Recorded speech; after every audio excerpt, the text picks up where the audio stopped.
ज्या वाहनांना फास्टॅग नसेल अशा वाहनांना टोलची रक्कम रोखीने द्यायची असेल तर दुप्पट पैसे द्यावे लागतात। 16 नोव्हेंबरपासून हा नवा नियम लागू झालाय।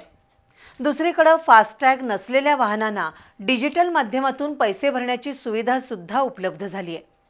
फास्टॅग नसेल पण टोलचे पैसे ऑनलाईन पद्धतीने द्यायचे असतील तर टोलच्या रकमेपेक्षा 1.25 पट रक्कम वाहनधारकाला द्यावी लागते।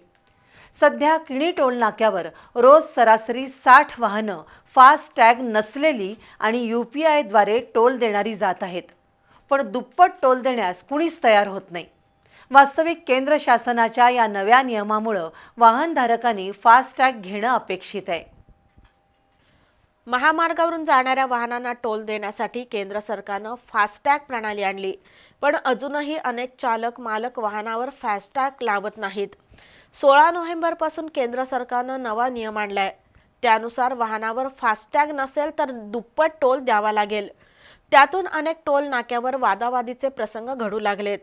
त्यामुळे पुन्हा या नियमात सुधारणा करण्यात आली।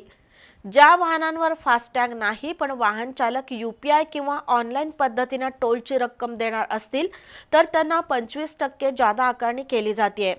पण जे वाहन चालक टोलची रक्कम रोख देणार असतील तर त्यांना मात्र दुप्पट रक्कम द्यावी लागेल।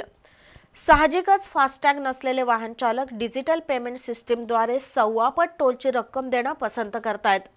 सध्या किणी टोल नाक्यावर फास्टॅग नसलेल्या वाहनांसाठी वेगळी लेन बनवण्यात आली आहे।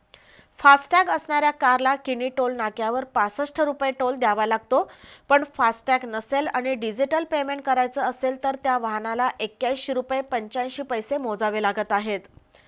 टोल नाक्यावरील भ्रष्टाचार आणि रोख रकमेचा अपहार होऊ नये यासाठी केंद्र सरकारने हे पाऊल उचललं आहे।